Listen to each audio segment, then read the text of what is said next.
חזרנו, ואיך אפשר בימים האלה בלי קצת כדורגל לפחות. בשורה קשה, אבל היום לציבור אוהדי הכדורגל המעשנים. ועדת הבריאות של הכנסת אישרה בקריאה שנייה את הצעת החוק האוסרת על עישון באצטדיונים. חברת הכנסת עדי קול יוזמת החוק. אז על כמה יעמוד הקנס למעשן באצטדיון? אז קודם כל, הקנס הראשוני הוא 1,000 שקל המינימום. אבל אם יחליטו להעמיד לדין, אפשר להגיע גם עד 14,000 שקלים למעשן, ואפילו עד 75,000 שקלים לאצטדיון עצמו. וואי, זה המון. המון המון כסף. כן, זה אקט שאמור בעיקר להרתיע ולהגיד, עישון וכדורגל לא הולך ביחד. לא מעשנים בכדורגל בעולם, אסור שישנו גם אצלנו. ונמצאת כאן באולפן, את שומעת, אביגיל שרעבי, היא אוהדת בית"ר ירושלים ומעשנת כבדה. והיא אוהבת אותי פחות. תגידי, אביגיל, כמה את מעשנת במשחק? אז ככה, אני באה למשחק. שלום חברת הכנסת עדי קול. שלום, מה שלומך? איך עובר עליך ברוך מונדיאל? השם, מה שלומך? מונדיאל? בסדר. אני מעריצה את ארגנטינה בגלל מסי. תגידי, כמה את מעשנת במשחק? אני ככה בא שעתיים קבוע לפני משחק. שעתיים לפני? לפני משחק קבוע. ועוד שעתיים כמעט משחק, 90 דקות, גומרת קופסה. אם המשחק לא בעצבים, קופסה.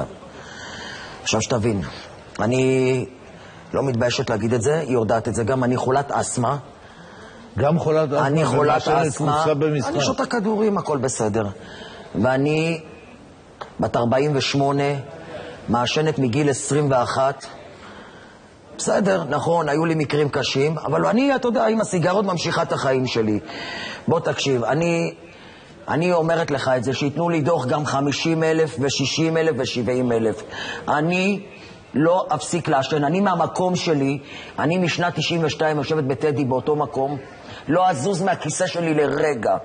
אני יושבת מעל הראש של הקבוצה אורחת, זה המקום שלי, כולם מכירים אותי. אני יושב שם, אני מעשנת, אני שותה אקסל במשחק. נכנסת עם אקסל, תשאל איך את נכנסת עם אקסל, אבל אני אגיד לך שום גימל ירדם בשמירה. אביגיל עוברת על כל החוקים. על כל החוק. אני ברוך השם ככה, אני לא ככה. תראה, אני קצת כועסת. תגידי, מאיפה יהיה לך כסף לשלם את הקנס? אל תדאג, יהיה בסדר. אני לא אשלם את הקנס, זה העניין, שיעצרו אותי. אביגיל, אני חייבת להגיד שדאגתי לך, כי בהתחלה... את לא דאגתי לכלום, אני אגיד לך מה נשמה. חברת הכנסת עדי קול. רגע, תני לה לדבר. אין לי איתך בעיה אישית, אבל את יודעת, כבר אמרתי לך את זה בתוכנית שהיינו אצל אורלי וגיא, ואני אמרתי לך את זה, אני כועסת מאוד עלייך, ותשאלי אותי למה. אני כועסת עלייך מאוד מאוד. את נכנסת חברת כנסת צעירה לכנסת. יש דברים יותר חמורים ויותר קשים במדינה הזאת לטפל בהם מאשר... ואנחנו מטפלים בהם, אנחנו מטפלים אחד. תני לי דקה, אני הבטיחו לי שאני אוכל לדבר פה. ותקבלי את הדברים שלי רק בצורה חיובית. יש פה דברים מאוד קשים במדינה הזאת שלא מטפלים בהם. עוני, רווחה, 1,001,000 דברים. נשים מוכות, אנסים, פורצים. מה שהיה חשוב לך מיום שנבחרת זה להילחם על הפסקת עישון במגרשי כדורגל. יש לי בן, לוחם בגולני כבר שנתיים, משרת בחתמר יהודה בחברון, מרוויח 800 שקל משכורת של לוחם. זה לא עושה לך רע על הלב ללכת להילחם שיעלו להם את המשכורות ללוחמים? זה נשמע לך בסדר? זה לא יותר דחוף מאשר הסיגריות האלה? לא, עוד דקה, סליחה, אני אתן לך לענות לי על הכל, אני לא אפריע לך. אני נשרפת שיש לנו לוחמים בצבא שקוראים כתחת בימים האלה ומרוויחים 800 שקל ועושים עבודת קודש, ולא רק זה, שכר המינימום על הפנים, הכל פה על הפנים, הכל עולה, כל יום הדלק עולה, המיסים עולים והמשכורות נשארים אותו דבר. יאיר לפיד, הראש שבאת במפלגה שלו, הוליך את כל הבוחרים שלכם שולל, וזה מה שיהיה לו ככה סיגריות.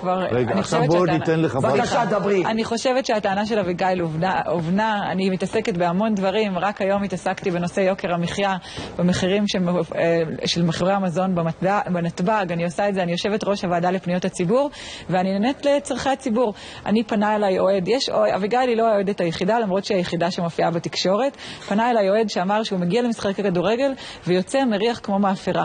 והוא לא מעוניין, הוא חושב שלא רוצה לבוא עם ילדים, עם משפחות, רוצים לשבת בכדורגל וליהנות מהחוויה, ולא רוצים לעשן. אם אביגיל רוצה לעשן, היא תוכל לעשות זאת. הצעת החוק מאפשרת שני מקומות יציאים שלמים של מעשנים.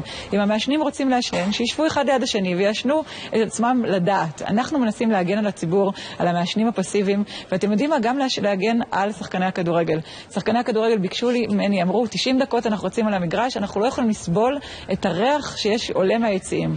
אני חושבת שזה שאביגיל רוצה להמשיך לעשן למרות שהיא מסכנת את חייה, זה דבר אחד, זה זכותה כמובן, אבל התפקיד שלי כמחוקקת זה להגן על אנשים מפני העשן ולעודד אנשים לא לעשן, כי זו פגיעה חמורה מאוד בבריאות. וכן, אני לא חושבת שמדובר בצעד פעוט ערך. אבל תדבר על שטויות, את יודעת למה? כי אצטדיון זה לא תיאטרון הבימה, זה לא הקאמרי, זה לא משהו סגור, זה פתוח.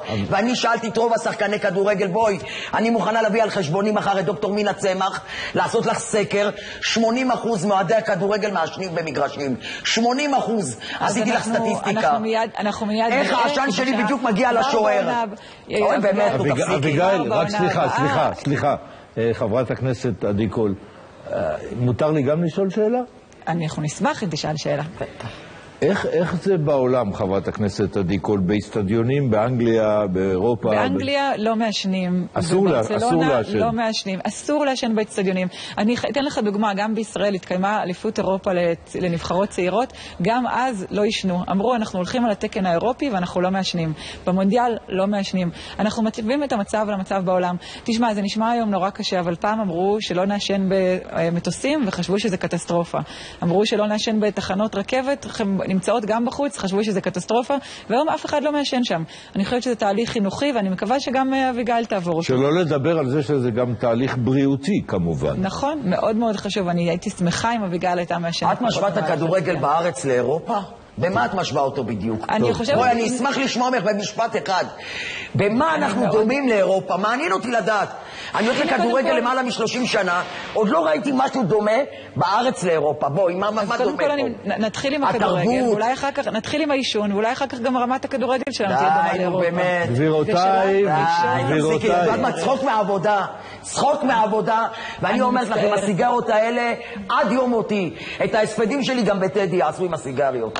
אביגיל, תודה לך, חברת הכנסת עדי קול, ומעניין לעניין באותו עניין. בן מיטלמן מצטרף אלינו.